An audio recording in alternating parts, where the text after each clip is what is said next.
and welcome everyone to episode 21 of the IET India Digital Conversations.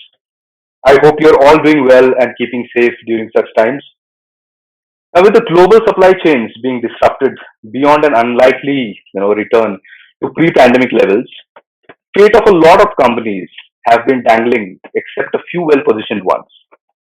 Sales channels have been transformed with far greater buying and fulfillment through digital channels. That will demand, the supply chains to create and deliver products in new ways.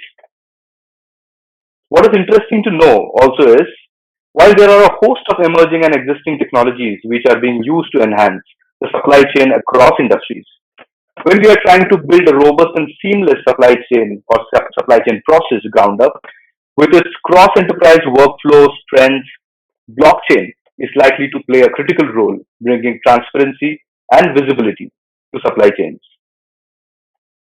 As per World Economic Forum, blockchain technology can help tackle supply chain failures exposed by the COVID-19 pandemic and also boost the economic recovery process. Now, there is an urgent need for businesses and governments to improve the integrity and provenance of pharmaceutical products and medical supplies, as well as goods and industrial consumer products. While the dependency reducing on exports and manufacturing locally and the vocal for local and the Atmanirbhar Bharat initiatives have been debated in a lot of forums, it is important to have supply chain onshore or near shore, in the name of resiliency, reduced risk, faster delivery, and for many governments and national security. But if there are so many benefits of blockchain, then why the adoption hasn't picked up in India? Why are there major bottlenecks and roadblocks? Why isn't there a huge drive and push for adoption across industries? I'm Suman Bhaumik, your host for this series, and I lead the events development for the IET in India. I'd like to pass this on to you now, Puneet, and request you to start the proceedings. Over to you. Thank you, Suman. Thanks for such a nice introduction, and thank you all the speakers to have joined us. The topic is very relevant right now, which basically talks about the supply chain which have been disrupted given the current pandemic which we have experienced. And one of the most foremost examples of that itself is it's something a work which we have done before with one of our partner agencies from the World Economic Forum side is the Gavi Alliance, which does a lot of procurement for vaccinations and immunization programs across the world. And what they've experienced so far during this pandemic is there not just regular immunization programs, but even one of the most serious ones in Africa and in India as well have been very severely disrupted. Uh, but I think what is important for us to note is that in one of our work, which was recently published around creating a playbook for organizations in supply chain industry to really form a consortium and put together a group to utilize blockchain as a platform for rebuilding their supply chain and data integrity within that supply chain. Gavi Alliance also spoke about blockchain as being one of the important instrumentalities to build the supply chain industry back together and get its data integrity, process integrity back into shape. So I think it's a very relevant discussion which IIT has planned. Thanks for that. Thank you for all the audience members for having joined us. Let us know all your thoughts and questions in the chat and question section. But I'll start with Vikram. As Suman also put it during the introduction phase, India is a very interesting market for uh, not just talking from the technology point of view, but very interesting market for all the supply chain industries, healthcare and pharmaceutical. For pharma, generic drug production in India is probably the biggest hub for all the world. What's your assessment of the industry to be really looking at blockchain as a technology platform? Are they looking for specific solutions using blockchain in that industry? Uh, and then what have you seen? How the that demand of blockchain and I would rather say DLT, distributed ledger technology, in a larger scope. How is that? How has that demand actually evolved over the last 5 years? So I think it's a great question. So let me divide that into two halves, right? So when we say healthcare, we are thinking this is like one industry, but it's actually a lot of microcosms within the industry. So from the hospitals per se, right, which is the bulk of Indian healthcare, is actually the hospitals and the government entities that supply healthcare as such, the hospitals, the government hospitals, etc. I don't think there is much demand on blockchain. Hmm. There is almost zero demand because, as you can see now with COVID, hospitals are dealing with a lot of different kind of issues. Supply chain remains a key part of hospitals, but it is not the most critical part. Care delivery remains the most critical part, Yeah. right? And while there are some use cases in the West, I can think of Vital Health, for example, which put post-operative care on blockchain. There are some other examples in other countries. In India, the challenge becomes that you don't have digitized data, or you did not have digitized data till 25th of March 2020. Now, post 25th of March 2020, because of telemedicine, all your consultations are digitized, obviously, because you're not visiting the hospitals anymore. So this is the first probably step in digitizing of data, which is not caused by because of any strategy or any government initiative, but was forced upon us because of COVID, right? You're, So you're talking about the Ayushman Bharat scheme or digital no, health mission. oh, sorry. Okay. So I'm not talking about Ayushman Bharat at all. I'm talking about the passing of the guidelines on telemedicine regulations Okay. by Medical Council of India, Hmm. NITI Aayog, and Government of India on 25th of March 2020. It was Got a very good decision and right decision taken by the government within 48 hours. COVID, if you see the chronology of Janta curfew, I think it was around 20th, it. 16th. I think Bangalore went into lockdown 16th of March. 20th March was Janta curfew. Within 5 days, the regulations were out for organizations and hospitals to build telemedicine as a platform. Okay. So, from the hospital's perspective, data was a big issue and digitization of data was a big issue. Where blockchain really has an impact is on the pharmaceutical side, very clearly.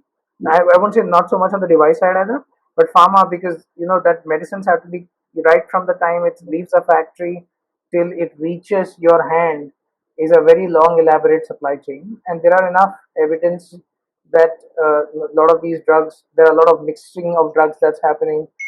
Drugs not intended for medical users are getting mixed up in the supply chain, and there are very good use cases that can be used for doing this. Yeah.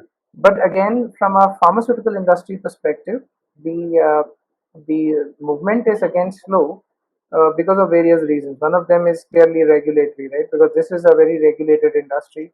This is the Hmm. only industry where to even practice medicine, you need to be a licensed person, right? You have to undergo an MBBS course, and then you have to take a license from the Medical Council of India and then Medical Association.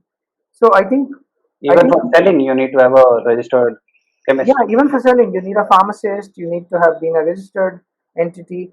So I think there are a lot of regulatory things that come into play, Hmm. which sometimes makes organizations think, do I have to add on to my regulatory pressures, Hmm. right? Okay.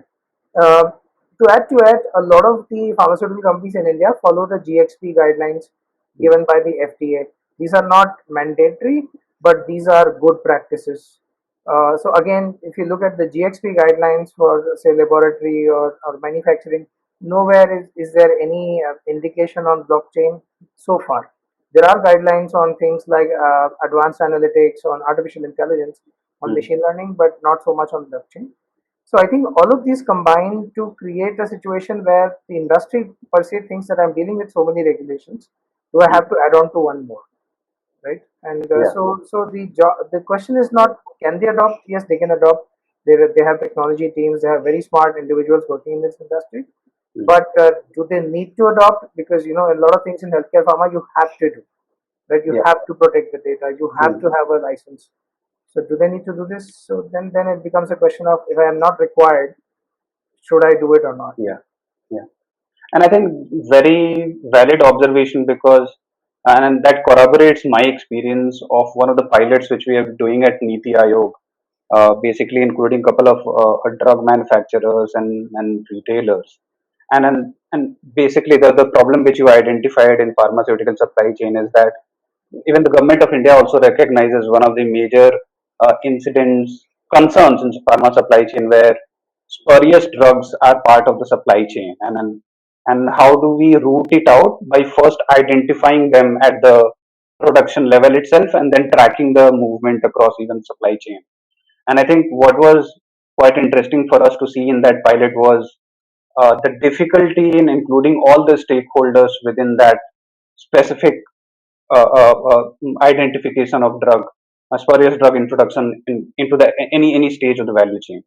And I think, as you said, regulatory legacy is so high that you have to think about being participating in another regulatory activity where you have to invest your resources. It's quite a valid point, and I think I'll come back to your regulatory questions, regulatory concerns. I think later in the part. Looping you in Sharath, I think what point which Vikram has made regarding one of the sectors in healthcare, which is basically care delivery and in hospitals, and which is primarily being delivered in India by a public capacity and not private capacity. So, so governments and public agencies, what's your view on uh, uh, looking at government's incentives in getting engaged on blockchain experiments, pilots across the country? We have been leading the GBA chapter in India, Government Blockchain Association chapter in India. You've engaged with multiple state governments, Tamil Nadu, Haryana, Assam. What's your assessment on that side? How effectively governments are engaged? Are they well qualified to really understand the actual use cases? Do they have sufficient teams and capacity within them to actually conduct these experiments? Thanks, Puneet, for that question. And I would like to begin, given my interaction with the governments. The governments are quite enthusiastic about adopting these technologies, build a design where citizen centricity is at the core of their design principles, so that they can reimagine their workflows, be it government to government workflows or government to citizen workflows, so that citizen services are better. And that's where the policy making comes into play. Now, recently, just 2 weeks ago, the Yeah. Tamil Nadu government, they came out with their blockchain, cybersecurity, and AI policy, and they realized that it's going to be convergence of these three technologies which will make governance or citizen services better. And they have identified certain priority areas. For example, identity is one where they will have interoperable identity for Tamil Nadu citizens. Similarly, they want to build an inclusive ecosystem where all the stakeholders, starting from startups to enterprises to academia, can come together and and be a part of the regulatory sandbox where they can test their new solutions on identity, land records, healthcare as well. So governments are quite keen, enthusiastic, and the regulatory sandbox is quite an exciting part. And recently, even the Karnataka government, they, as part of their Karnataka Innovation Authority, launched a sector-agnostic sandbox. So Tamil Nadu has a blockchain-based sandbox, even Maharashtra has, but Karnataka has gone way beyond and launched a sector agnostic sandbox where there, let's say if you want to do something in supply chain, you have a solution, you can test that out, right? And the key would be to engaging all the stakeholders. It has to be a consortium led effort, right? Be it farm or be it any other industry. I can quote one example from the automobile sector, the MOBI, Mobility Open Blockchain Initiative, where they are working on identity standards so that vehicle to vehicle payments or vehicle to grid payments, and they are working on standards for electronic vehicle grid charging so that these peer-to-peer transactions can happen in real time and efficiently. So the idea would be to create standards, and it has to be driven by consortiums, and with whether the main stakeholders they're able to drive that. Yeah, absolutely. And I think the work which Mobi has done, we are also part of the Mobi network, and it's quite interesting the way, at least for one specific use case, they have been able to kind of pull in a lot of various stakeholders into that network. Just following up on that question again, since you mentioned land records, and there, I mean, it seems to be a very easily agreed upon use case in governments. Uh, uh, and it has both the elements of not just being able to completely change the way G2C transactions, G2C interactions happen for land records, but it also has sufficient potential to actually change the way the land market works in India itself. So making land as an asset very liquid way to actually transact with. So I think what's your assessment on those use cases? How have they moved so far? Uh, do they do they face the existing bottleneck, as Vikram also mentioned in some other use cases, existing bottleneck of not having sufficient digitized data already, or we're just looking at that eventual use case at the end, but not doing enough to actually reach there in terms of providing the basic data infrastructure. I think it's going to be a mix of all the factors at play. One is there's certain vested interests. They don't want that to move at a pace which anyone would have desired, right? So vested interest, and we can't shy away from that fact. It's an obvious fact. That is one. Second is digitization of land records in certain states is not up to the desired level.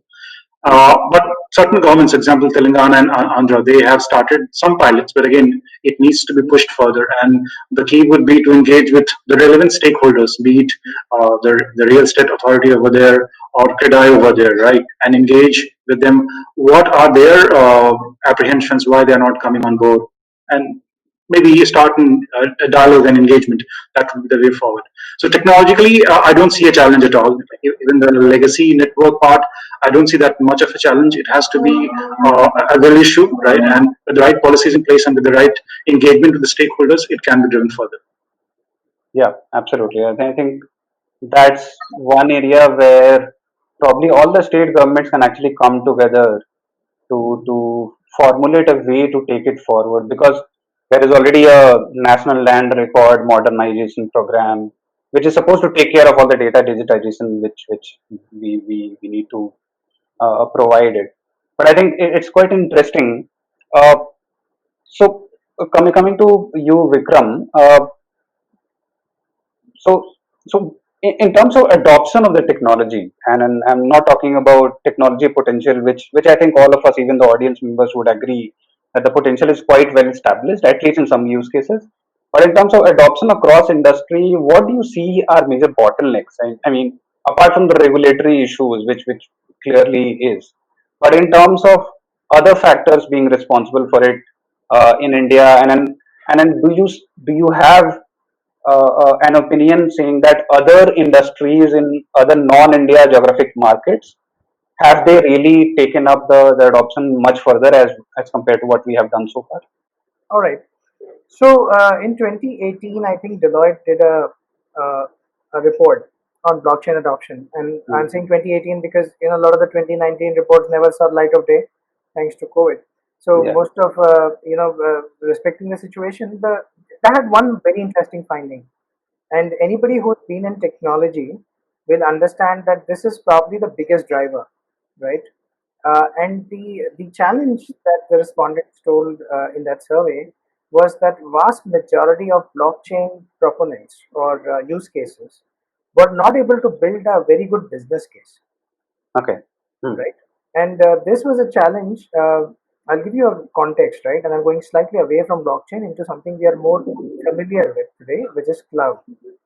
So cloud services were launched when I was in the US. It officially cloud was launched, and Amazon and Microsoft were the two giants who went head to head. And I remember during those days when we were told to sell cloud as part of our where I was working there, all of us, the clients used to say, "What's the business case? Everything's working, everything's on-prem. Why do I even need anything like this? Yeah.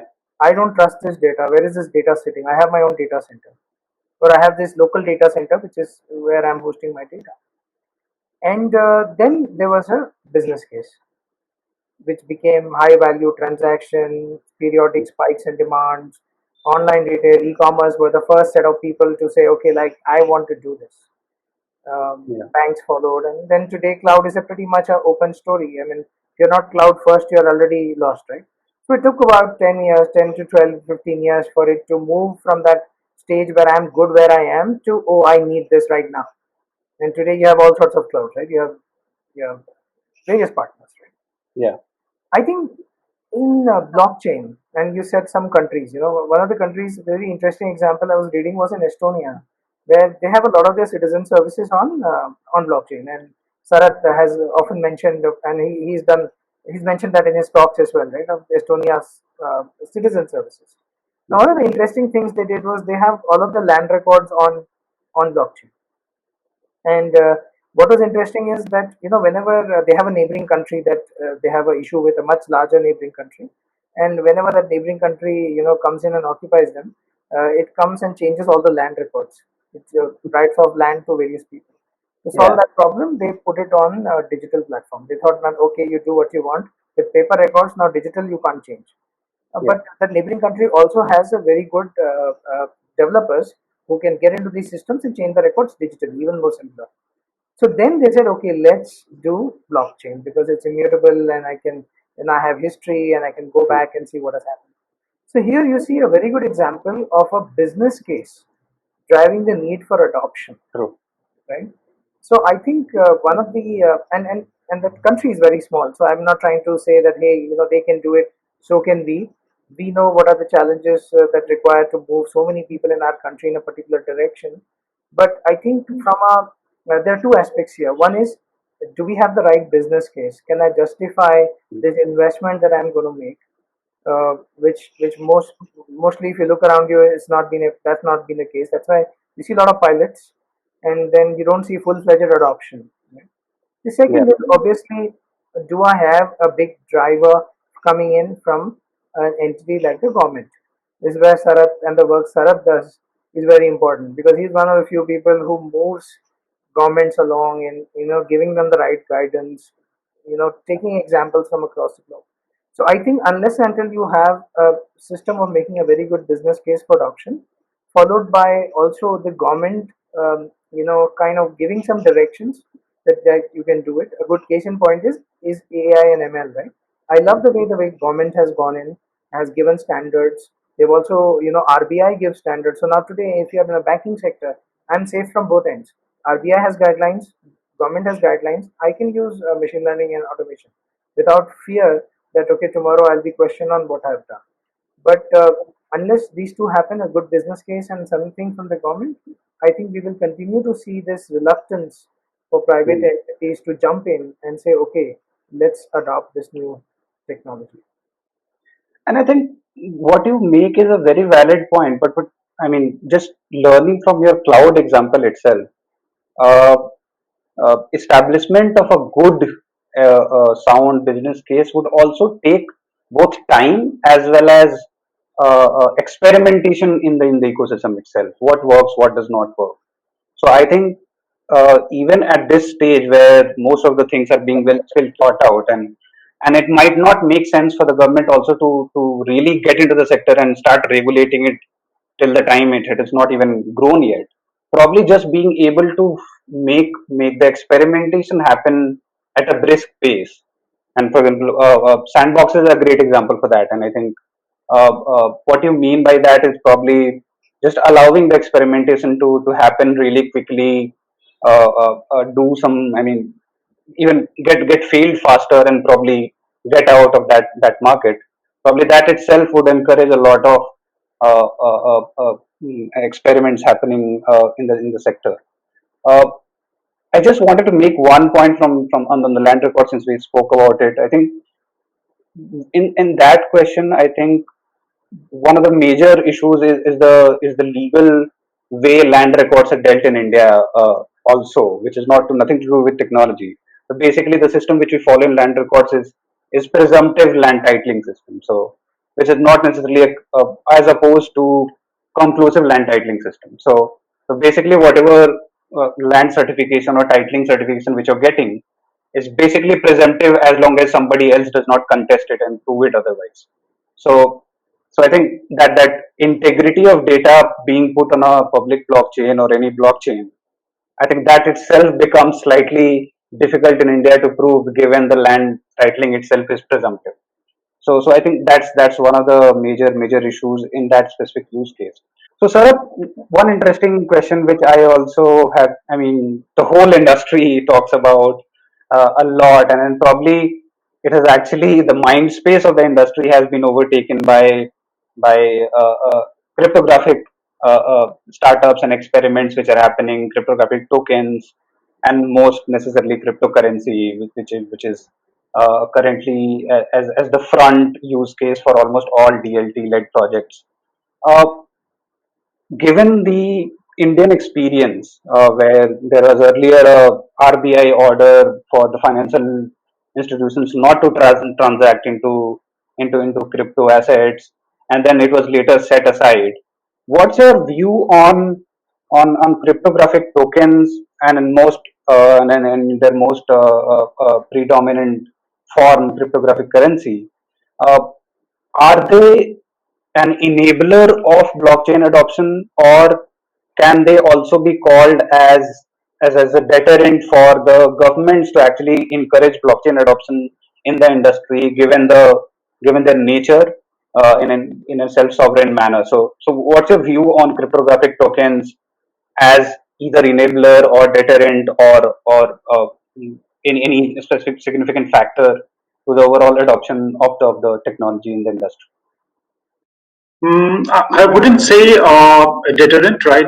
Rather, I would use them as an enabler because they have sparked off discussions around Yeah. CBDCs, central bank digital currencies, and there's a working group in India working on CBDCs, right? So, though we are not there yet as compared to our APAC counterparts or the US counterparts, CBDCs are, and they have multiple applications as far as the wholesale banking or retail banking is concerned. Could you, And could you just similarly, could you just tell in detail what CBDCs are for our audience? so CBDCs would be central bank digital currencies issued and backed by the federal banking institutions. Hmm. If this were to happen in India, it would be initiated by the RBI. So they have the backing of the central bank. Now there's another discussion around whether it has to be a synthetic one where certain segments of private players can also come in and issue digital currency so that the financial inclusion agenda can be pushed forward. That is one area. So I don't see digital assets or digital currencies to be a deterrent or bringing a bad name to the entire adoption of blockchain, but more as an enabler. Depends what kind of flavor are you looking at. Are you looking at CBDCs or stable coins? Stable coins Yeah. have proved to be a big, maybe a big push when it comes to trade settlement or supply chain payments, right? Supply chain financing as well. So I don't see that as a deterrent. In fact, it can be used as one of the enablers or maybe a driver for ensuring that you have the right payment systems in place. If you're pegging it against a dollar or against a basket of currencies, it can facilitate trade in a much more efficient manner. But we need to have proper regulations in place before that can be actually done.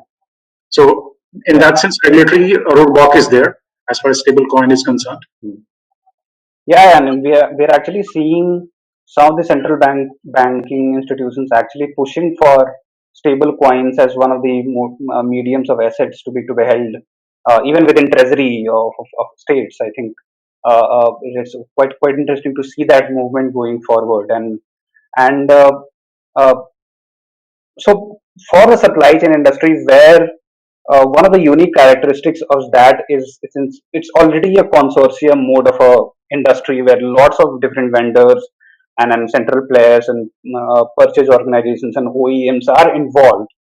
Uh, Cryptographic assets could uh, actually make the entire transaction settlement happen in a much more seamless way. And uh, uh, so what's important for the supply chain industry to really look at those areas of uh, transaction settlement in a neutral a form of currency, which is not necessarily talking about Bitcoin, but probably a CBDC or a stable coin which is backed by the state. It can actually ensure a much more seamless way of transaction settlement without have a dependence on a specific banking intermediary, right? So, do you have any specific examples of such experiments happening worldwide, or such adoption happening worldwide in any of the consortium-led projects? I think in Hong Kong there is some project going on, but if you just look at the tokenization part of it, and if I can quote ENY, they have recently launched ops chain, where they're using baseline protocol started by Microsoft and Ethereum, where you have predefined way of having an end-to-end enterprise procurement workflow. You can start from RFP, RFQ, and then move on to the entire procurement cycle. And these enterprise procurement tools allow you to create your own workflows and engage in a model where you can have certain set of currencies. Let's say if you want to do that through Ethereum, right? You can engage with uh, your stakeholders in a peer-to-peer transaction and make those settlements faster. So both public DLTs and private DLTs, they are there when it comes to enterprise procurement space, and there are enough examples where I don't see technology being a barrier, more about how the members, let's say in a certain area where in supply chain or procurement can come together and try and experiment or start using these tools to see how they're working, right? And then if at all there is a need for improvement, they can flag that out. And I'll follow up with one more question on that, and probably Vikram, maybe you can also answer. With respect to compliance regulations, let's say an enterprise procurement projects using public blockchains, what kind of compliance regulations would actually come into picture? For example, let's say if there are cross-border settlements happening on a public blockchain, with respect, so the concerns from enterprises would be around competitive trade data being put online, whether that's a significant concern as per you, and what would be the compliance regulations with respect to uh, uh, uh, uh, KYC, AML, uh, uh, on those public blockchain environments, using cryptocurrency, cryptographic assets to settle transactions. What would be the main focus? What could the enterprises actually do to alleviate those concerns? Sure. So I'll take a stab at it, right? Because this is a very what we've understood is a lot of enterprises, they would probably not prefer a public blockchain to do it. Hmm. They would still prefer some form of a permission blockchain or a private network to do it, because quite frankly all of this information is audited, Okay. is a regulatory compliance by various industries, governments. uh, I think that most of them would not be comfortable with public. Mhm. They would at least need to know who's on the other side. So it has to be permission, so that you know that who are the parties involved, and at least you know that these are the genuine parties who need to be here in this chain. Mhm. But I'd also like to say that a lot of this again comes back to the same issue. We can talk about compliance, but compliance comes after a business case has been established, Yeah. right? And then the business is raring to go, and that's when you say, okay, does it meet the compliance requirement? I think Mhm. in blockchain's case, I don't think we've gone past the business use case. I mean, that's my general feeling. Mhm. Putting compliance there is like the cart before the horse, right? You can Yeah. say that, hey, does it meet the compliance requirements? But my first challenge is there even a business case? And if there is, am I comfortable doing it? But Sarat would love to get your views on it. If I can highlight one more area where there's a challenge with respect to the enforceability of smart contracts and what's their legal validity. So, if you look at the current IT Act of 2000, it doesn't recognize any signature apart from digital and electronic signature. So, whether you have a signature on blockchain or driven by smart contracts, there's no legal provision which will recognize those signatures. But we do have a precedent in the US where recently a few bills have been passed and they are recognizing digital signatures on blockchain. So I think that's where the change has to be there. A little maybe amendment, whatever is required as far as the IT Act is concerned, so that if you're into an agreement with and driven by smart contract, it has to be recognized in. Yeah. Absolutely. And I think that's one of the major factors in my mind, as probably one of the important factors for not allowing blockchain adoption being accelerated across enterprises, because that's one of the most important parts. I can see Abhijit here.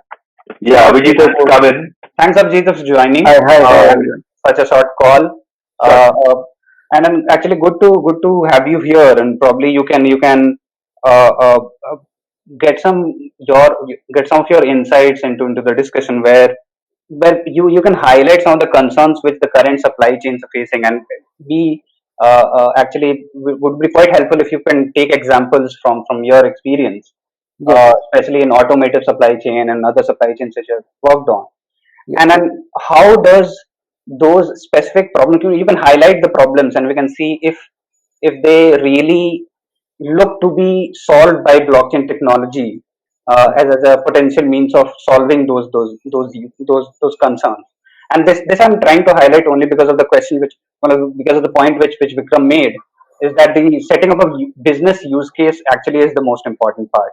correct, correct. And we are not going into the direction that we just proposing a solution to a problem which we don't know which is currently in place of it or not. So trying to bring that conversation, bring that perspective of problems, highlighting the problems in supply chain Okay. industry, which blockchain technology can actually help solve. Sure. So I will just give my background. Like I am having experience of 10 years in automobile in procurement, and 2 years in electrical area is Schneider Electric. So basically, what I understand, the main problem that supply chain currently is facing is the traceability. Now, in today's day, it is very the quality is the topmost priority in the market, and most of the industries are now exporting goods from India to different countries and different locations. So many times, what happens, there are some quality issues because of which a huge recall takes place.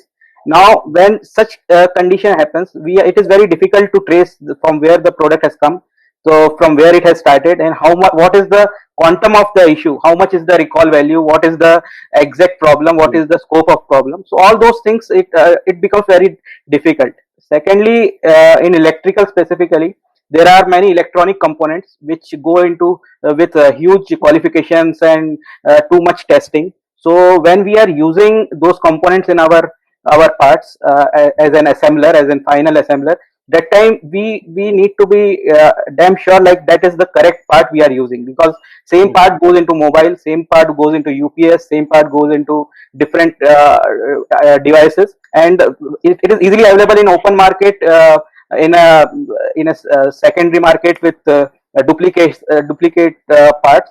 So in those areas, I think I understand blockchain can really help us easily. And secondly, a smaller problem, like many times we receive material from all over the globe, and when by the time parts reach India in our local plant, there are many mismatches happening. Their suppliers have shipped some quantity. When it reached here, we find it some partial quantity, or some quantities are missing, or some excess quantity. In those areas, our bills get stuck because of mismatch of the quantities, all those things. So the delays in the payments and all those things, all those issues come.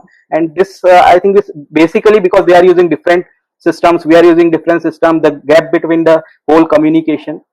Mhm. So basically these all are the main areas of concern that I see. And then by traceability, you mean actual the material.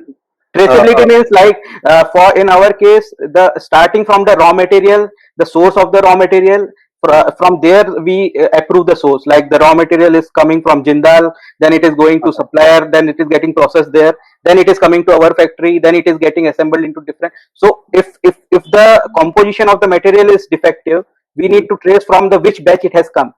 Was it has it come from the January batch or February batch, or it was assembled and in which batch in our supplier end, then when it is coming to our OEM, at which batch it has assembled, then when it is delivered to the customer, what was the batch. So all this tracking we need to do when we are recalling any product, and to know exact root cause. And just to get a sense of the problem, what do you, I mean, just a ballpark figure, nothing accurate, a precise needs to be said, but probably what's the percentage value of the overall shipment which you have to recall No, generally? no, there is no such thing. If a recall happens, it may go into millions. So it is Okay. not related to that particular part. The whole product is get recalled, and there are Okay. different costs: the loss of the business the customer is facing, the loss of the opportunities that he is facing because of downtime of our product. So it adds up to a huge amount, and the compliance issues and various other safety issues. So it is not located to that particular part. The issue gets it to a very different level if any such thing Got happens. it. Got it. Got it. This is great and very helpful, Abhijit. Thanks for your comments. Vikram, as you heard Abhijit, and I think in terms of the theoretical feasibility of what the technology provides, solving that problem, specifically looking at a traceability of raw material level traceability, which may be a very significant expense for most of the enterprises. Why do you say, I mean, so for one thing we need to highlight, why do you say the business case establishment has not happened so far? And second, could you highlight the primary risks which you see if a government, if an enterprise actually goes on to trying it out? What are the risks they might face? No, see, the use cases are all there, the pilots are all there. In the sandbox, it seems to be wonderful. Um, Yeah. but when you bring that out of the sandbox into the environment, one of the few things that affects blockchain as opposed to say something else, right? Like digital transformation or like automation. These are overlying technologies, Hmm. digital and automation. You can overlay it over your existing infrastructure, create connectors, connect with APIs. But when it comes to blockchain, blockchain is more of a foundational technology, right? Hmm. It is not a layer like automation that you apply over your existing infrastructure. So it works very well if, in my, this is just my opinion. This is not something that I think everybody will agree with. But if an organization wants to start out, blockchain is brilliant because you can take advantage of all the features. You can set up nodes. You can whole org structure can be through digital identity established on the blockchain. Hmm. You can create the vendor list. You can supplier list, everything. The challenge comes when you have an existing system that is already working and working well, Yeah. and then you have a new technology that comes in. So it's like you're trying to change the engine of an aircraft, not any aircraft, but say a very fast, Rafale jet, you might say so, mid-air. Then what happens? Then are you going to run two parallel systems? Because that is the probably the most sanest way of doing it. But then which one will you trust? And then the switchover will happen. Who will let go where? Which is the first group that will move? Yeah. Okay. So now let me talk about the risk. The other risk that comes is one of the things that some of the leaders asked me is how long will this last? In 1973, my father put in ERP in some company. I have been using the same ERP. Now I'm using SAP. 30 years it has lasted. Can you guarantee 30 years blockchain will last? So there's obviously the risk of continuity, right? I want business continuity. You talk to any business leader. Don't talk to a technologist. Technologists are dreamers. In a way. Talk to a business leader. First risk, biggest risk he faces is operational risk. I have a commitment to a client, signed contract with a client. Will I be able to deliver on my contract and my brand promise? Yeah. Then comes the next question is whether this is the right technology or not, right? So the biggest risk is operational risk. There are a few others. I think smart contracts, I think it's the most wonderful part about blockchain, but it's also their biggest weakness. You all know what happened to the DAO. In case somebody puts in a soft fork or a hard fork, and then you try to question that, you need the majority to go with you. No court of law will entertain any discussion, Yeah. right?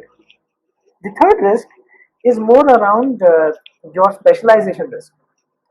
Today, it's a specialized technology, blockchain. Just because you've been doing some scripting and you understand something, you can't come and start saying I'll do blockchain now. Do we have enough people? If an organization wants to seriously take on blockchain, do we have enough people?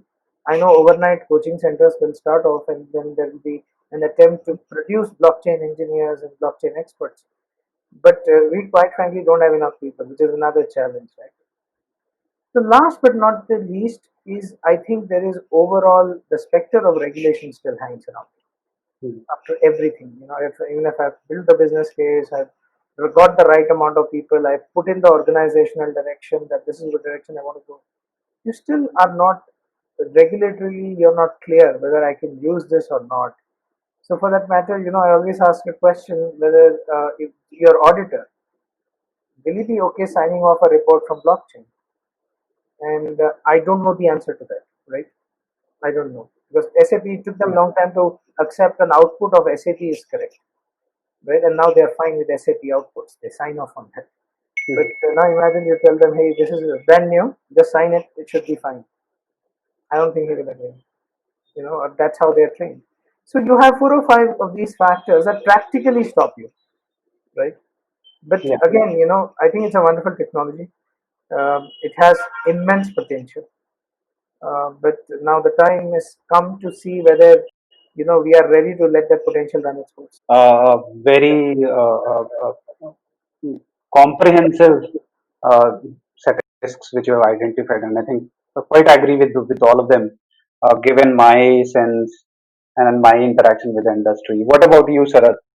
Any closing comments on what you think are the potential risks, and how do we counter this idea of operational risk? I would say, for example, what Vikram is saying is probably can also be framed in a different manner, that probably being too disruptive itself is causing a lot of issues in enterprises. What's the answer to this concern? I would rather say that I think Vikram has covered almost all the broader aspects of operational risk as well as uh, what can be the compliance risk as well. So regulation has to be a driving force, and we need to have the right rules in place to even make that happen. Standardization with respect to interoperability, so that you speak to the legacy systems, is also going to be key. And there has to be a mindset change with respect to the people in certain industries, right? Whether if you're talking about blockchain, then are you open to adopting that and makes certain changes with respect to how you deal with the stakeholders, right? And I think he rightly pointed up about the business outcome getting affected if you onboard a new technology, right? So how do you circumvent that? How do you make sure that if at all you are adopting a new piece, then how those rules of engagement are going to change? Okay. Yeah. Yeah. I think very valid comments, and so I think what I take out from this discussion is very very clear ideas around what makes the industry tick. The potential is very well established, and all of our speakers do agree to it. But I think what Vikram and both Sharath have kind of identified are these risks, set of risks, which I think are very valid, and they need to set up business case based on sound principles and sustained finances, and they have to be long term to be able to really get the attraction and time from the major even both policy and enterprise decision makers. So I think Vikram had to leave. So with Sharath and you, Puneet, if you want to touch base upon one more important topic on this, and then probably after 10 minutes we can start taking the questions. We don't have many; we have a couple of them, so we can wrap them up quickly. Sure, sure. Yeah, so one question I was not able to ask, and then I had already planned for that for Sharath to answer maybe, and then which is quite interesting because I have come from the government sector, worked with them for 2.5 years, and in my current role as well, I engage with governments very extensively on these areas, and I think looking very fundamentally, and I'm not going into technology details, but probably very fundamentally, what blockchains disruptively propose to do is to basically disrupt the set of intermediaries which are in the transactions, and all gets started from the concept of Bitcoin, which is supposed to make payments between peer to peer and remove the dependence on intermediating banks. And what is very very interesting to me in my mind is to see the the engagement from governments and in a lot of use cases that they also feel they need to try this out, try this technology out. And let's say land records itself is an example. Governments is the biggest intermediary in land records. Basically, it's just a asset transaction which is happening, but it has to go through via the government to actually be. I mean, there are valid reasons to do that. Customs and property taxes and due state responsibilities need to be fulfilled before the transaction happens. But if you think fundamentally from the point of view of what blockchains promise is to disintermediate, how do you reconcile that with the fact that governments themselves are the biggest intermediating agency and all the public use cases? So how are these two facts reconciled in your mind, Sarath? Mhm. So I think there's a term for that, and that is called the scale the trilemma of scalability, decentralization, and security. Yeah. And you can't do away with the government, right? They have to be the driver of the ecosystem. They will have a key role to play. Since we talked about land records in the beginning, so what the governments are doing is they are creating an ecosystem where they are starting with the low hanging fruits, starting from the registrations, certificates, which the Tamil Nadu government is a policy around that. And given the backdrop of the how it's playing out, right, they can make some evidence-based decisions, and then gradually move to maybe a certain ward, then to a district, and then to a maybe certain region, and then to the entire state. So that's how they're taking it forward. And you can't disrupt the entire existing ecosystem, whether you have certain real estate agents or real estate bodies or municipal bodies, right? So you have to take it as a sprint, right? One step at a time, and look at the bigger picture, try and onboard the people who are getting impacted the most with a certain set of regulations. And if you bring in blockchain, then who are you supposed to engage first, right? Start with the government bodies first. So what they're doing is from for G2G transactions, they are hosting nodes. So the government will be hosting all the seed nodes in the Tamil Nadu e-governance agency. So they'll be hosting the seed nodes. They will make other nodes available to the relevant government bodies. If they can't host a node, they can access those nodes via API so that they can be part of that ecosystem. And if they are engaging with the central body, they can expand that model further. And I strongly believe that this model has to be driven from states first. And Tamil Nadu is a very bright example. They have all the three right policies: AI, cybersecurity, and blockchain. The first state in India to do so. Karnataka has announced that they will start their cybersecurity policy, and they want to be a model how this can be driven. And if at all, and I wish them success. If at all we see a good amount of traction in the coming months and coming years, the same model can be expanded to the southern region and then to the entire nation, right? And there's one more I wouldn't say disconnect, but one more thing which is paralyzing the entire blockchain adoption story in India is we have different bodies working in silos. So let's say there's a COE in Gurgaon, there's TPI COE, and then we have COE in Bangalore, the NIC COE on blockchain. So there has to be concerted effort. Whether if there are three COEs in India, they need to talk to each other. STPI blockchain COE in the Gurgaon is way ahead than what we have in Bangalore, and maybe try and share the best practices or use cases so that a relevant ecosystem is also built here. And similarly, it also should give a pointer to the state governments where we have seen a significant success in Tamil Nadu. Why not the neighboring states in Andhra or Karnataka can take a leaf out of their policy and start and build a inclusive blockchain ecosystem? Yeah, exactly.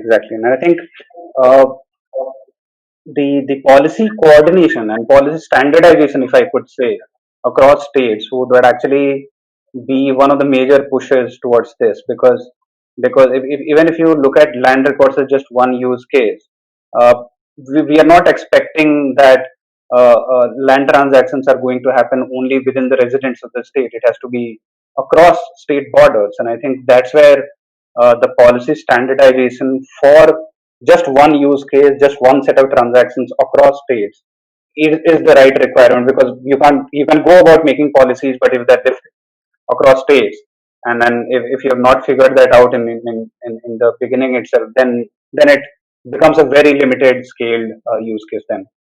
Uh, and then I think what's also interesting in the land records part uh, is that it involves a lot of problems which can be solved not necessarily via tweaking the technology or making the business case very sound, but actually by completely technology unrelated policy reforms as well. So as you mentioned, IT Act, the land record transactions cannot be done just using digital signatures because IT Act actually exempts immovable asset transactions by using digital signatures. But you need to have physical signatures in the registrar's office or wherever those transactions are being done. So that completely defeats the purpose of having a smart contract based transaction between a buyer and a seller. So I think so those kind of changes in the overall reform in the overall policy setup could actually trigger a lot of experiments happening within India. So I think quite valid remarks there. Uh, one more perspective which I just wanted from you before we move on to the Q&A section, and I see a couple of very interesting questions as well, which we can answer. Uh, is is the question around uh, uh, uh, the set of policy reforms as well as technology standards which are required for enterprises to look at. Let's say so probably I'm assuming that a lot of our audience here is from the corporate sector, taking in charge of their specific departments. uh, what do you suggest is the right way for them to even try out a pilot using one of the use cases which they might think is probably a perfect one for a blockchain trial? So what would your suggestions be for any decision maker within a corporate environment to actually let's to actually say that let's try this pilot out and see how this goes? And we're not talking about completely changing their existing legacy system, but probably just trying it out. How helpful are state backed policy state backed sandboxes, or do they need to create a community around their project first and then see how that pilot goes? What would be the initiating steps, if you could just tell that? Well, it also depends upon the industry they're coming from. Let's say if we talk about automobile, there's already a consortium. But in cases where they don't have a consortium, right? So, and as a decision maker, you want to start, then you should look at the area where there's a lot of distrust, right? There's a lot of distrust between stakeholders, and there's a lot of reconciliation challenges, be it accounting or be it reporting. And that's why we can start with blockchain, because it decentralizes trust. It brings a new trust paradigm. So begin with processes where you see a lot of trust deficit, how you can use blockchain to make sure that you are compliant with processes and reporting. That is one part. Else, I think it has to be driven by a consortium. It has to be an ecosystem effort. Uh, if you're talking about, let's say, supply chain. So I'll just give you one example in Canada. So they have a supply chain council where they started a project on Hyperledger, and Walmart became the pioneer. And they used a company called DLT Labs, and for freight management and asset tracking, they are using blockchain. So all the retailers in that particular region, taking a leaf out of what Walmart is doing, or all the smaller stores, they are jumping on that particular bandwagon. So that's how the movement will start. Somebody has to take that leap of faith, but you can't take that leap of faith without engaging with the members of your community, right? So it has to be a two-pronged approach. Speak to the relevant stakeholders, and you need to have a stakeholder buy-in, right? If you want to try something new, you can't be maybe mute or non-responsive to their responses, right? You need to bring them on board and then drive this. Else, it will be another POC which may not land into production, or even if it does, you'll not be able to justify the ROI, right? Yeah, absolutely. And I think I just wanted to kind of stress that further because all the pilots which I have done at NITI-IO also stresses this point really extensively, is that even if you're trying to do a pilot, I would recommend maybe that don't. I mean, there is a very high propensity to actually get onto a pilot mode, try out the code, and see what are the results coming out, but probably they just spend some more time figuring out the right use case, and also spend some time in onboarding some of the extra organizational actors, I would say, because there is this urgency to actually test the use case out, try some smart contracts and see how they're performing. But if it happens within the organization, it doesn't give you that value which you can see if you can engage even like 4 or 5 extra organizational outside the organization vendors or suppliers or whoever you're working with. So I think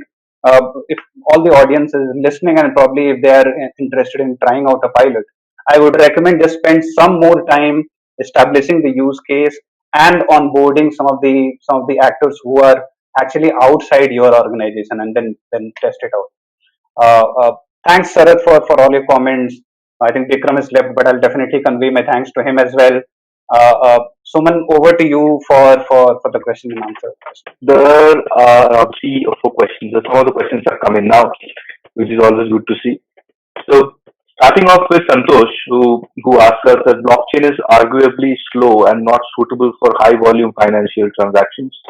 How do you counter this argument? So there was a time when we had transaction finality issues or scalability issues, but with emergence of next generation blockchain platforms like Hedera Hashgraph, and I'm working with some startups who are using this platform.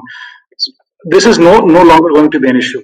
In fact, most of the private or permission blockchain platforms like Hyperledger, they are using Hedera Hashgraph's ordering service so that you can put events in the right order, and the earlier version which they were using was of Kafka. So Hashgraph has a better advantage over Kafka, which Hyperledger Fabric was using. So initial presumption was you have a private network, you're bound to have a scalability advantage or transaction finality advantage. That is no longer the case, and it's never going to be one blockchain ruling the entire ecosystem. There will always be a mix of both public as well as private, or maybe a proprietary blockchain as well, depending upon the use case you have at hand. So I don't see scalability as a challenge with the emergence of new platforms. I will also add to that. I mean, private blockchain environments were already offering scale advantages as compared to public ones. But even now on public blockchains, there have been some newer developments on the technology side. For example, the use of side chains, sharding. I mean, has been there for quite some time. And on Ethereum, I think Lightning Network developed a much more better way to execute transactions. So I think even on public blockchain side, the scalability issues have been solved quite a bit, although they yet exist for much more popular blockchains, I would say. But there have been quite significant efforts towards building the throughput capacity even faster. You can check out Santosh. You can check out the uh, Lightning network, which actually works on Ethereum to actually speed up the transaction throughput there. Great. Thank you for that. Now, there's a question that I see which comes from Priyanka, which is pretty interesting, and I think it is about a misconception also when you talk about blockchain, right? So I think from my limited knowledge, what I know is that blockchain is considered as a complete technology that replaces existing technologies. So this misunderstanding that it will be a complete technology which will have to replace an existing technology has also been like a hindrance in its adoption, right? So Priyanka asked us that does blockchain platform replace ERP systems also, which I think Vikram was mentioning about when he was talking, or could it be used to connect ERP, SAP, etc. to these systems and store data in a distributed manner? Sharad, you can go first, then we can have Puneet. Yeah, so it's not going to replace the existing networks. In fact, it's going to make them or complement them so that data sharing becomes much more real time, and all the stakeholders have a single source of truth. And integration with existing ERP platforms is very much feasible. Yeah, if I can add to that, and I think Yes, please. uh, so my current project at the World Economic Forum is actually working on creating a framework for building interoperability between legacy systems and blockchain distributed applications. Uh, and I think in technology wise, there are a lot of technologies uh, which have come up, which actually use blockchain or a decentralized solution as a middleware between the two solutions. And, and, and, and that has become really important now these days.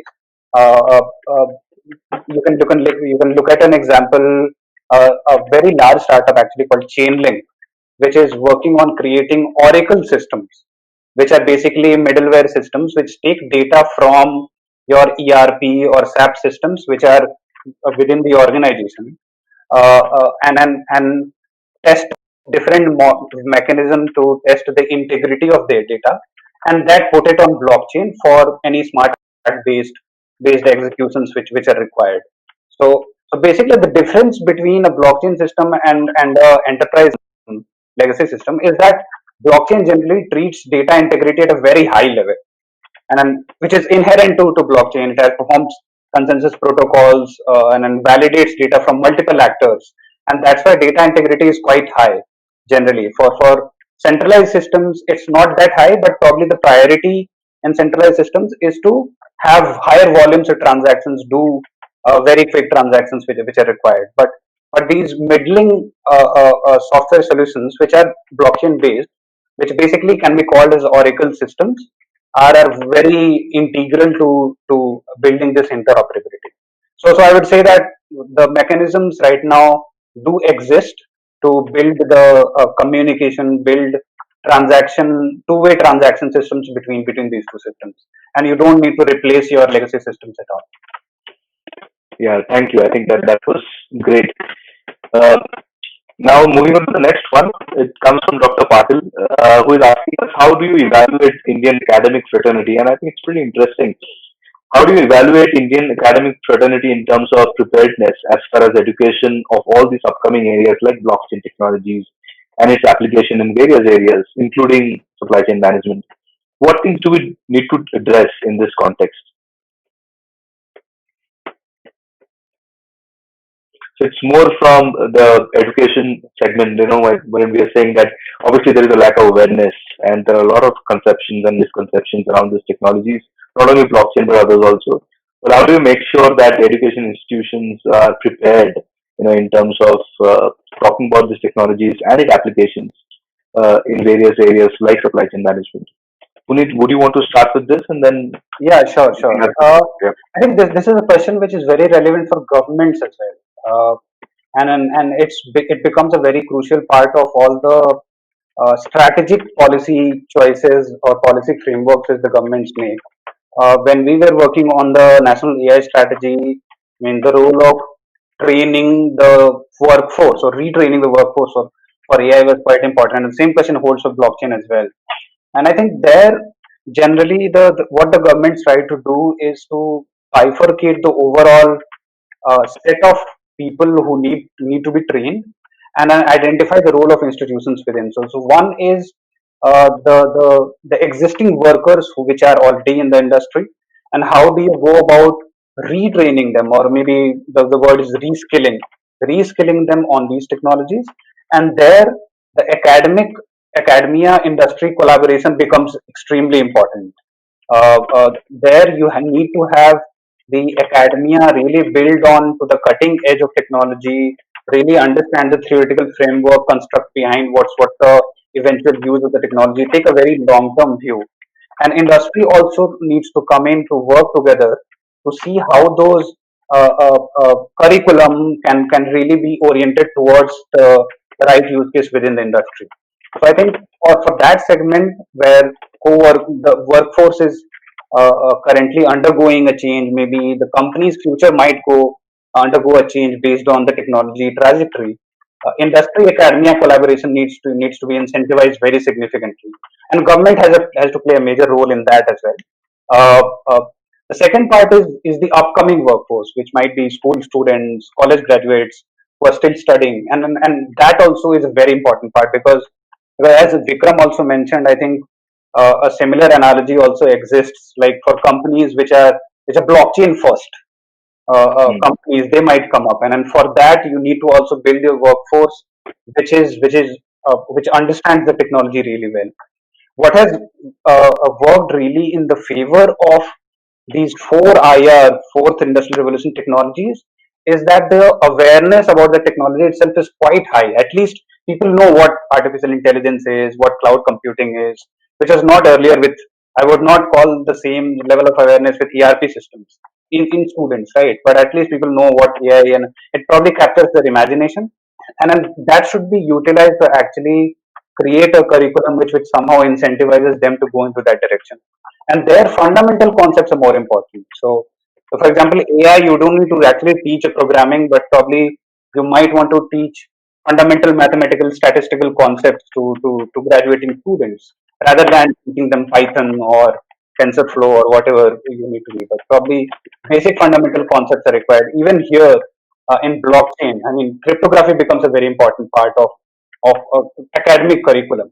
So I think academia is extremely important for not just the technology to get adopted in the long term, but also building a competitive advantage of the country in these technologies in the years to come.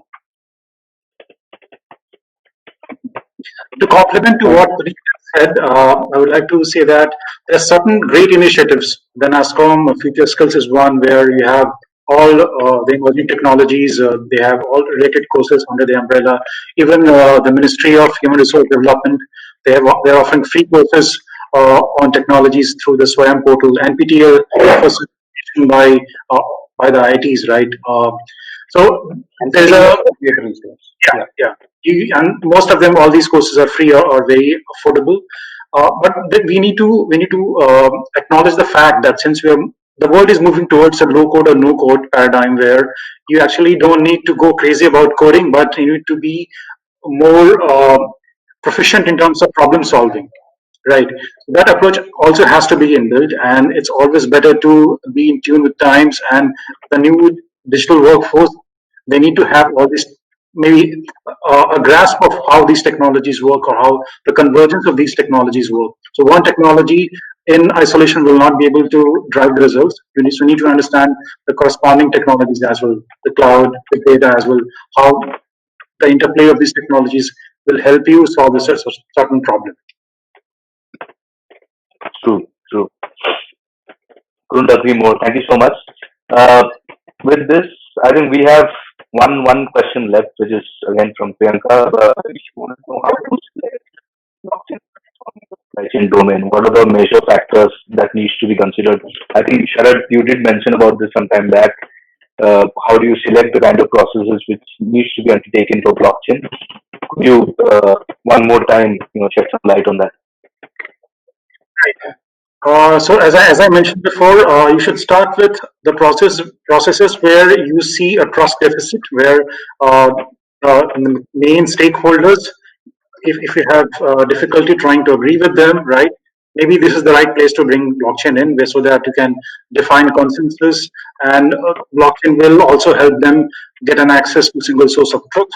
So I think that can be one of the starting points. Start with processes where you have a lot of friction with respect to the transparency of data or authenticity of data, right? You can bring blockchain in and solve that problem. Thank you so much, Sharad. Yeah, Puneet, please. There's just two resources I would like to probably ask the audience to go through. One is both of us are by our the World Economic Forum, my team itself. One is called Blockchain Beyond the Hype. It's a white paper which you can refer to, which actually gives a good grasp on what the technology is about and what process you should follow to actually filter out your use cases, whether they are really built for blockchain based piloting or not. So that's a very good resource. The other resource, which is actually specifically aimed at supply chains, is a white paper which is called Inclusive Deployment of Blockchains in Supply Chain. And then that's a very detailed toolkit for any supply chain operator to see how they can build consortiums around such use cases which they've identified and test out deployment of blockchains in that environment. That would be Yeah, a very, so and then, someone just posted a link of the white paper which I referred to. I think these are very good resources for you to refer. yeah, and I think the Niti Aayog paper as well. Absolutely. Yeah. The NITI Aayog paper also talks about the framework, whether you need a blockchain or not. I think that's Yeah. Absolutely, absolutely. And while we're talking about white paper, the IIT has also published a whole lot of white papers, which are very, very informative in respective areas. If you want, I can just put the same in the chat section. You can go to our IIT India.bit.org under the Innovation and Knowledge segment, when you have the digital conversations and all the white papers that we have done. So Puneet, now we have come to the last leg of it, wherein we want to summarize. If you would like to summarize what went on in the session today, there were so many things discussed, which was very informative. So before we say thanks to everyone and close this, would you like to summarize the session? Yeah, sure. Very enlightening discussion, and then something which kind of reinforced a lot of important observations which we have been making so far. Uh, I think both Vikram and Sharath actually highlighted important risks which the industry is facing uh, mm, with respect to adoption, and for example, operational risk, compliance risks, which are very valid risks for all the operators to actually comply with. But I think what has been also highlighted is the crucial role which the government needs to play in the accelerated adoption of the technology. And I think some of the initial starts have been very useful. Tamil Nadu government's AI, cloud, and security and blockchain policy. Some other governments, which Sharath also mentioned, that they're also working on creating those strategies. Even national level efforts, both across policy formation and also infrastructure creation, have been quite useful. But I think more needs to be done. Uh, what's important is that a uniformity of policy around all these actors is very crucial. So I think that has been highlighted by both the speakers really extensively. And to sum it all, I think the technology potential is well validated. Almost everyone in the industry and the practitioner community agrees with the potential of the technology. But I think what's also important is to see how it really gels well with the existing predominance of legacy tools which are already operational. So the business concerns around ROI of blockchain deployment, business concern around operational continuity, these really need to be figured out. And in that process, I think time will obviously give a lot of insights and results into it. But government efforts around creating an enabling environment towards allowing such experimentations happen at a brisk pace would definitely help these concerns get alleviated as time operates. Thank you so much, Puneet and Sharad, and obviously Dr. Vikram. I'll pass on the special message to him as well. But